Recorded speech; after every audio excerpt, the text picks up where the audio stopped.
पूर्व सीएम भूपेंद्र हुड्डा की सरकार पर लगाए गए आरोप पर सीएम के ओएसडी जवाहर यादव ने पलटवार करते हुए जनता टीवी से एक्सक्लूसिव बातचीत की है। क्या कुछ इस बातचीत में उन्होंने कहा, वो सुन लेते हैं। हरियाणा की सरकार को 9 साल पूरे हुए हैं। पिछले दिनों मुख्यमंत्री मनोहर लाल ने 9 साल की उपलब्धियों को जनता के सामने रखा था और इसके साथ ही अभी अमित शाह करनाल पहुंचे थे। अंत्योदय महासम्मेलन हुआ, उसमें केंद्रीय गृह मंत्री अमित शाह ने और हरियाणा के मुख्यमंत्री मनोहर लाल ने 9 साल में हरियाणा में जो विकास हुआ है उसका जिक्र किया है। लेकिन हरियाणा के जो नेता विपक्ष है, पूर्व मुख्यमंत्री हैं भूपेंद्र सिंह हुड्डा, वो इन 9 साल के कार्यकाल पर सवाल खड़ा कर रहे हैं। लेकिन उनका यह कहना है कि 9 साल में विकास नहीं हुआ बल्कि जन जन का अपमान हुआ है, हरियाणा पिछड़ा है। मेरे साथ बातचीत करने के लिए मुख्यमंत्री के ओएसडी जवाहर यादव मौजूद हैं। जवाहर जी, मुख्यमंत्री मनोहर लाल जी 9 साल के कार्यकाल की गुणगान कर रहे हैं, बखान कर रहे हैं। केंद्रीय गृह मंत्री अमित शाह भी पहुंचे, अंत्योदय महासम्मेलन के जरिए 9 साल की विकास यात्रा का जिक्र हुआ। लेकिन भूपेंद्र सिंह हुड्डा कहते हैं कि 9 साल में विकास नहीं हुआ बल्कि हरियाणा पिछड़ा है और जन जन का अपमान हुआ है। नहीं, अपमान कैसे हो मुझे समझ में, और पिछड़ा कैसे है। जब हमारी प्रति व्यक्ति आए उस समय जितना हुड्डा साहब के समय थी उससे निकलकर लगभग 1.5 गुना बढ़ गई है। जो उनके समय थी 1 कुछ थी, आज वो लगभग 3 लाख के आसपास पहुंच गई है। तो हमारी प्रति व्यक्ति आय बढ़ गई है। तो इससे अपमान हुआ क्या? वो 1 फसल 2 फसल खरीदते थे एमएसपी पर किसानों से, जिसका पैसा केंद्र की सरकार देती थी। आज मुख्यमंत्री मनोहर लाल 14 फसलों को एमएसपी पर खरीदते हैं। क्या इसके कारण हरियाणा का अपमान हो गया क्या? इनके समय में बेटियों की हत्या होती थी गर्भ में और 1000 लड़कों पे 870 लड़कियां होती थी।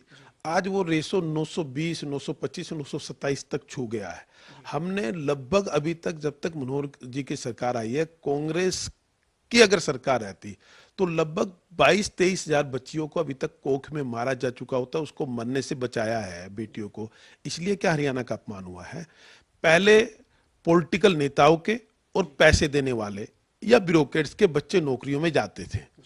आज एक गरीब, पिछड़ा, दलित, अगड़ी जाति में भी जो भी पढ़ने वाला है, वास्तव में जो पढ़ने वाला है, उसकी कोई भी जाति हो, उसको रोजगार मिला है। क्या योग्यता को बढ़ाया है मनोहर सरकार ने? इसके कारण हरियाणा का अपमान हुआ है क्या? हुड्डा साहब को हताशा है, उनकी निराशा है।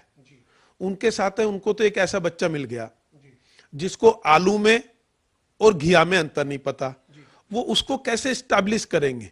तो ये उनकी पीड़ा बोल रही है। हरियाणा ने जो तरक्की की है, प्रति व्यक्ति आय बढ़ गई, किसानों की आय बढ़ी, अधिकतर फसलें एमएसपी पर खरीदी जाती है, योग्यता के आधार पर नौकरी मिल रही है और ये इसके कारण हरियाणा का मान सम्मान पहले के मुकाबले और अधिक बढ़ गया। बहुत धन्यवाद सर। हमारे साथ मुख्यमंत्री मनोहर लाल के ओएसडी जवाहर यादव थे, जिन्होंने पूर्व मुख्यमंत्री भूपेंद्र सिंह हुड्डा ने सरकार के 9 साल के कार्यकाल पर जो सवाल खड़े किए हैं उनका एक एक करके सिलसिलेवार तरीके से जवाब दिया है। और उनका यह कहना है कि भूपेंद्र सिंह हुड्डा अगर आंकड़ों पर जाना चाहते हैं तो अपने कार्यकाल में, यानी भूपेंद्र सिंह हुड्डा के कार्यकाल में जो काम हुआ था, उनके और मौजूदा सरकारी कार्यकाल में जो काम हो रहे हैं उन पर विधानसभा में पर्सन लगाकर भी जानकारी हासिल कर सकते हैं।